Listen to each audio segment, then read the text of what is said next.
এক গরিব টোটো চালক রাত দিন পরিশ্রম করে সে তার স্ত্রীকে চাকরি পেতে সাহায্য করলো, কিন্তু চাকরি পাওয়ার পর সেই স্ত্রী তার টোটো চালক গরিব স্বামীকে ছেড়ে অন্য টাকাওয়ালা ছেলের সাথে চলে গেল।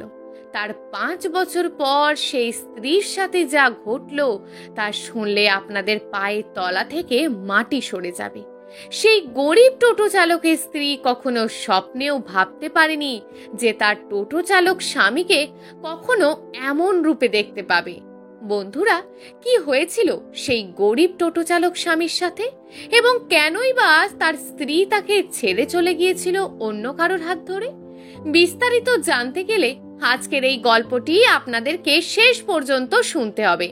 গল্পটি শুরু করার আগে আপনাদের কাছে আমার একটাই অনুরোধ, আমাদের চ্যানেলে যদি প্রথমবার এসে থাকেন তাহলে দয়া করে আমাদের এই ছোট্ট চ্যানেলটিকে সাবস্ক্রাইব করে আমাদের পাশে থাকবেন, এবং এই গল্পটি যদি আপনাদের হৃদয়কে স্পর্শ করে যায় তাহলে অবশ্যই নিচের কমেন্ট বক্সে আপনাদের মূল্যবান মন্তব্য কমেন্ট করে জানাতে ভুলবেন না। তো চলুন বন্ধুরা, শুরু করা যাক আজকের গল্প। পশ্চিমবঙ্গের বীরভূম জেলার অন্তর্গত একটি ছোট্ট গ্রামে বাস করত সুদীপ্ত নামে এক তরুণ। জীবনের শুরু থেকেই সুদীপ্ত তার ভাগ্যের সঙ্গে প্রতিনিয়ত লড়াই করে আসছে। সুদীপ্তর যখন মাত্র 10 বছর বয়স, তখন তার বাবা দীর্ঘদিনের শারীরিক অসুস্থতার কারণে পরলোক গমন করেন। তাদের পরিবারে নেমে আসে দারিদ্রতার কালো ছায়া। বাবা চলে যাওয়ার কয়েক বছরের মধ্যেই মাও শারীরিক অসুস্থতার জন্য তিনিও চিরতরে চলে যান। টাকা পয়সার অভাবে চিকিৎসা না করাতে পারায় এক এক করে তার জীবন থেকে সমস্ত ভরসার হাত হারিয়ে যায়। ছোট্ট বয়সে এত বড় দুটো শোক নিয়ে নিজের জীবন সংগ্রামের হাল ধরতে বাধ্য হয় সুদীপ্ত।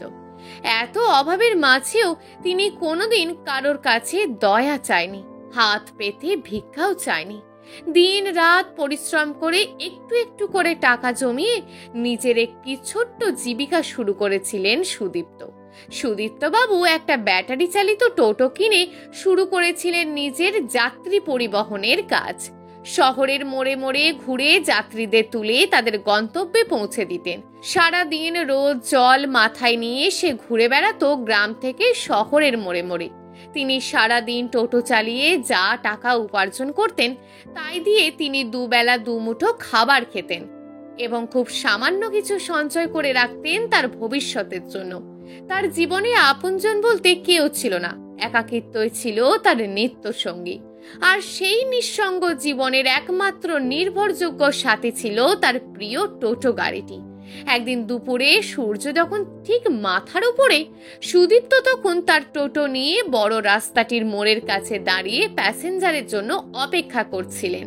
প্রচন্ড গরম থাকার জন্য সেদিন লোকজন খুব একটা রাস্তাঘাটে চলাচল করছিলেন না।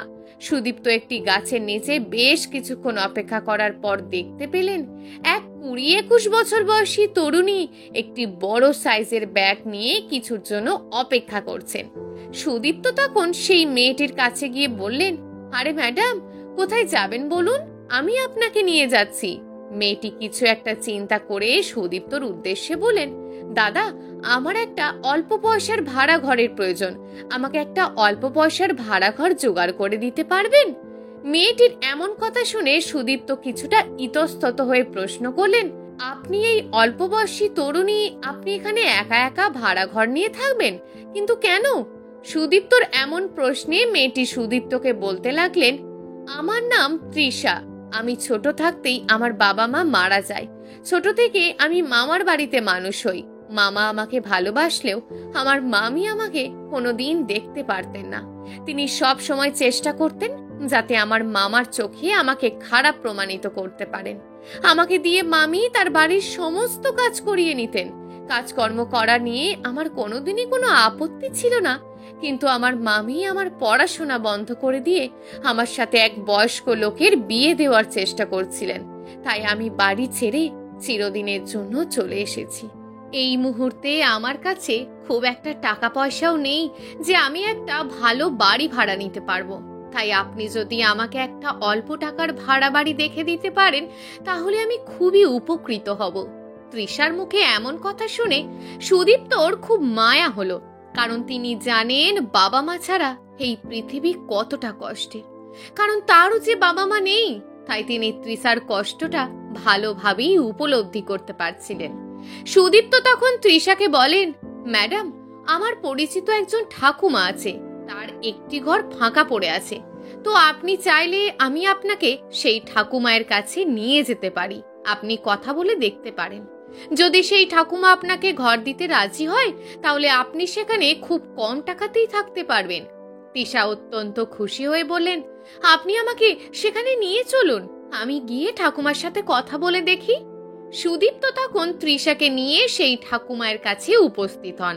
তৃষা সেই ঠাকুমায়ের কাছে গিয়ে তার পায়ে প্রণাম করলেন এবং দুজনের মধ্যে কিছুক্ষণ কুশল বিনিময় করার পর তৃষা তার জীবনের ঘটা সমস্ত ঘটনা এক এক করে সেই ঠাকুমাকে বললেন। তিনি বললেন কিভাবে তার মামি তার উপর অত্যাচার করত এবং তার পড়াশোনা বন্ধ করে দিয়ে তার সাথে এক বয়স্ক ছেলের বিয়ে দিতে চাইছিলেন। তাই তিনি এই বাড়ি ছেড়ে চলে এসেছেন। এখন তার কাছে একটা আশ্রয়ের খুব প্রয়োজন, তাই দয়া করে তাকে যদি একটা আশ্রয়ের ব্যবস্থা করে দেন তাহলে খুব উপকৃত হবেন। তৃষার মুখে তার জীবনে ঘটে যাওয়া সমস্ত ঘটনা শুনে সেই ঠাকুমা সিদ্ধান্ত নিলেন যে তৃষাকে তিনি তার সেই বাড়িটিতে বিনামূল্যেই থাকার ব্যবস্থা করে দেবেন এবং তৃষাকে বললেন, মারে, তুই যখন নিজের পায়ে দাঁড়াবি তখন তুই এই ঠাকুমায়ের কথা মনে রাখিস কেমন? তোকে এখন আমায় কোনো টাকা পয়সা দেওয়া লাগবে না, তোর যতদিন ইচ্ছে তুই এই বাড়িতেই থাকতে পারিস। সেদিনের পর থেকেই তৃষা এবং সুদীপ্তর মধ্যে এক অদ্ভুত সম্পর্ক গড়ে ওঠে। ধীরে ধীরে তাদের সম্পর্কটা বন্ধুত্বের রূপ নেয়। সুদীপ্ত এবং তৃষা তাদের দুজনেরই একে অপরের সাথে তাদের সমস্ত কথা শেয়ার করতে লাগলেন। তৃষা এবং সুদীপ্তর এমন জীবন খুবই ভালো কাটছিল, কিন্তু তাদের এই সম্পর্ককে যেন ভালো চোখে দেখছিলেন না এলাকাবাসী। এলাকাবাসী তৃষা এবং সুদীপ্তর এমন সম্পর্ক নিয়ে তারা নানান ধরনের খারাপ কথা বলতে লাগলেন। এলাকায় কানাঘুষো বলতে শোনা যায়, নতুন আসা মেয়েটার সাথে সুদীপ্তর নাকি খারাপ সম্পর্ক আছে। এলাকার কিছু কিছু লোক আবার তৃষাকে নিয়ে কুৎসা রটায়, কিন্তু তৃষা বা সুদীপ্ত এলাকাবাসীর এমন বাজে মন্তব্যে কোনোদিনই প্রতিক্রিয়া করতেন না। তারা একসাথে থাকতে থাকতে তৃষা সুদীপ্তকে ভালোবেসে ফেলে। একদিন তৃষা নিজেই এসে সুদীপ্তকে বললেন, সুদীপ্ত, আমি তোমার সাথে সারা জীবন কাটাতে চাই, তুমি আমায় বিয়ে করবে? তৃষার এমন কথায় সুদীপ্ত স্তব্ধ হয়ে যায়। বাবা মা মারা যাওয়ার পর থেকে কেউ আর সুদীপ্তর পাশে এসে দাঁড়ায়নি। আজ প্রথমবার কেউ তাকে ভালোবেসে তার খুব কাছের মানুষ হতে চাইছে। সে তৃষার এমন প্রস্তাবে খুবই খুশি হলেন, কারণ তিনিও যে মনে মনে তৃষাকে খুব পছন্দ করেন, কিন্তু মুখ ফুটে কখনোই ভালোবাসি কথাটা বলা হয়ে ওঠেনি। আজ যখন তৃষা নিজে তাকে ভালোবাসার কথা বলেছেন, তাই না করার কোনো প্রশ্নই ওঠে না।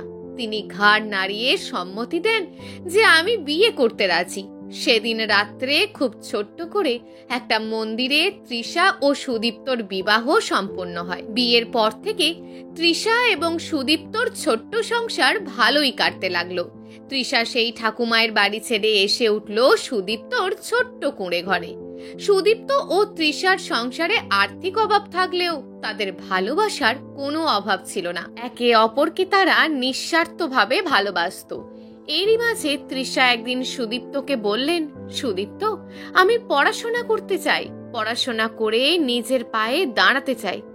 যদি কোনো একটা চাকরি পেয়ে যাই তাহলে আমরাও ভালোভাবে বাঁচতে পারবো। সুদীপ্ত ভেবে দেখলেন তৃষা তো ঠিকই বলেছে। সুদীপ্ত লেখাপড়া না করলেও তৃষা কিন্তু শিক্ষিত ছিলেন। তিনি এইচএসসি পাস করে কলেজে ফার্স্ট ইয়ারে পড়তে পড়তে বাড়ি থেকে বেরিয়ে এসেছিলেন।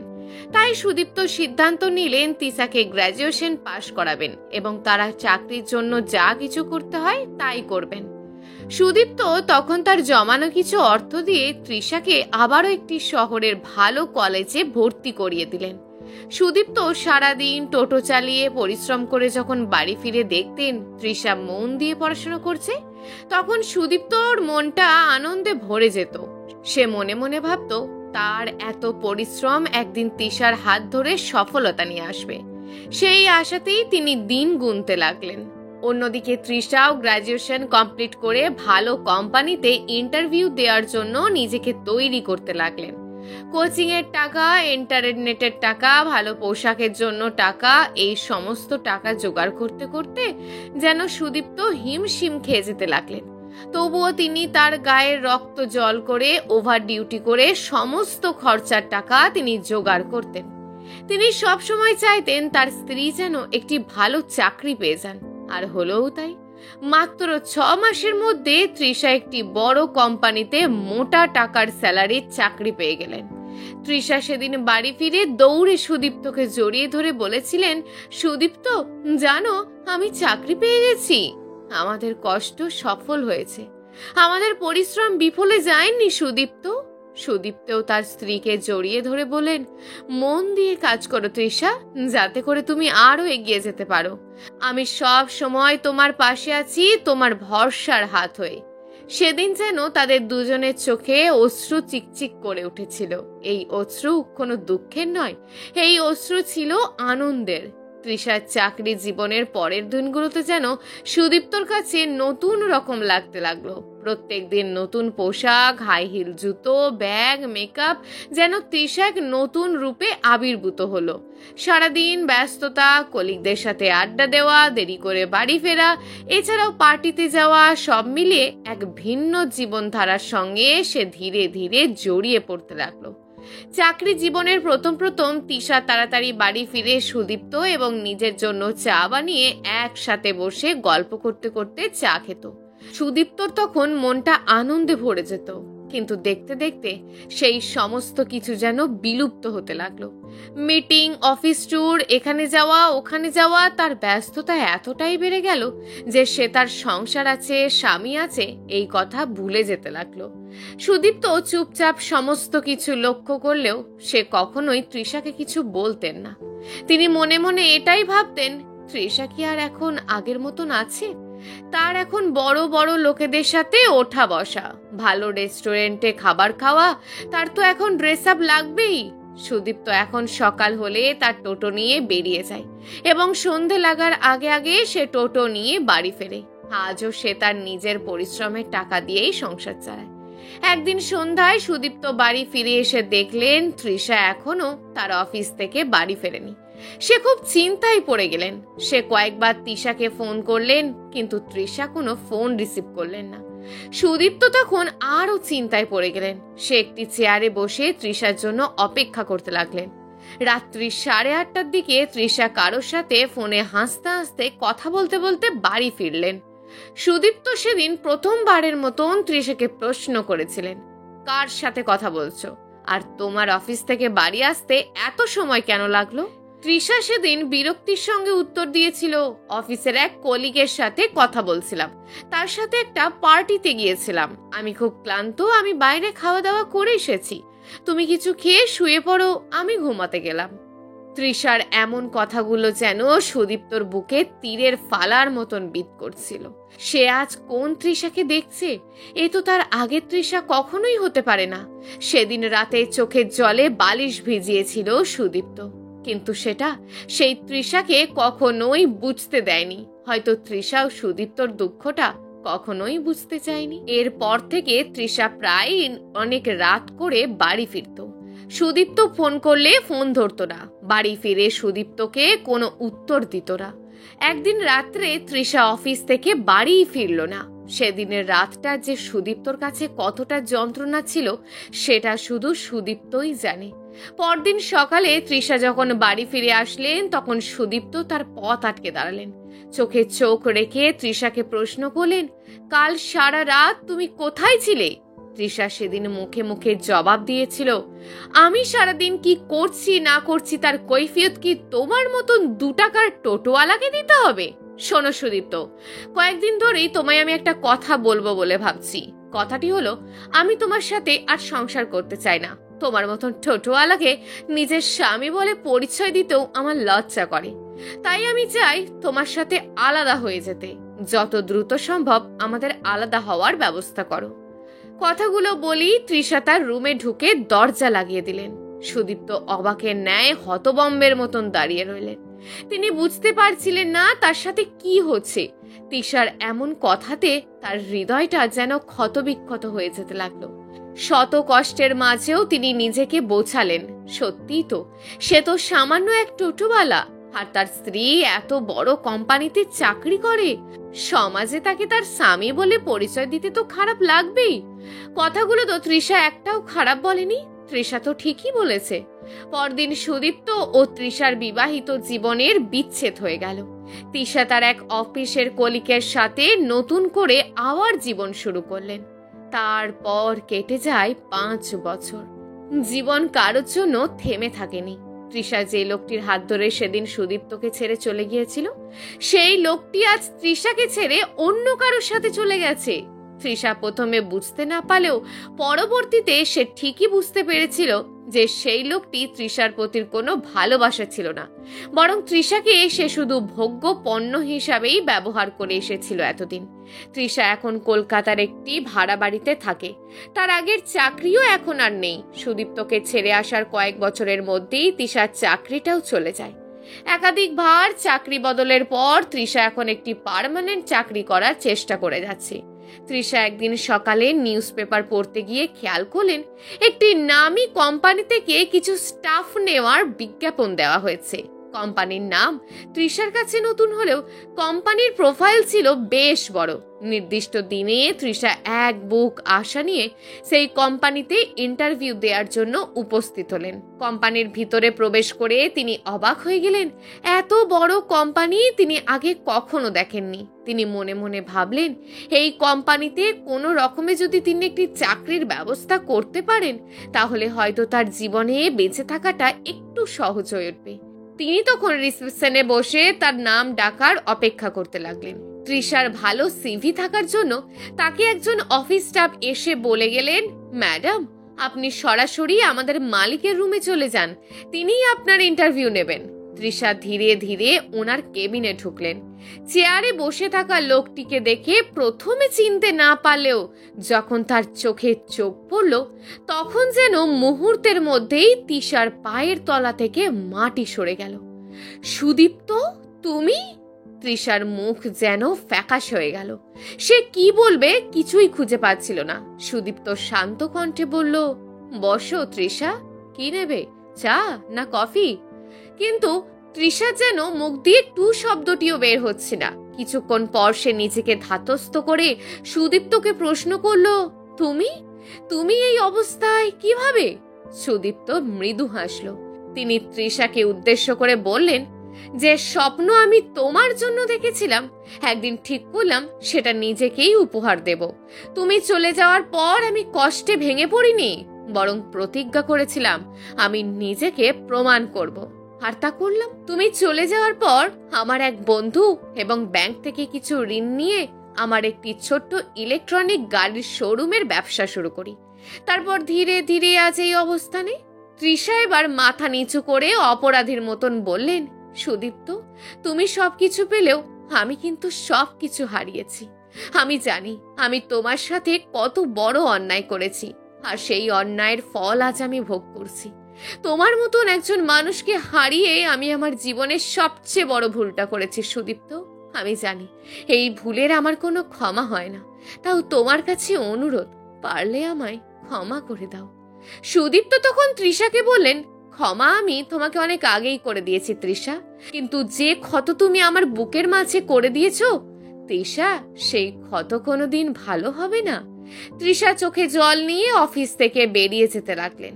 তারা চোখের সামনে ভেসে উঠছে নিজের পুরনো ছবিগুলো। একজন গরিব, সৎ, পরিশ্রমী মানুষ তাকে কতটা ভালোবেসেছিল, কতটা কঠিন সময়ে তার হাত শক্ত করে ধরে বলেছিল, আমি সবসময় তোমার পাশে থাকবো। কিন্তু তৃষা কি পেরেছে তার ভরসার হাতকে শক্ত করে ধরে রাখতে? পারেনি। তৃষা আজ বুঝতে পেরেছে, সম্মান, ভালোবাসা, আত্মত্যাগের মূল্য বুঝতে না পারলে বড় চাকরি বা বিলাসবহুল জীবন কখনোই প্রকৃত সুখ এনে দিতে পারে না।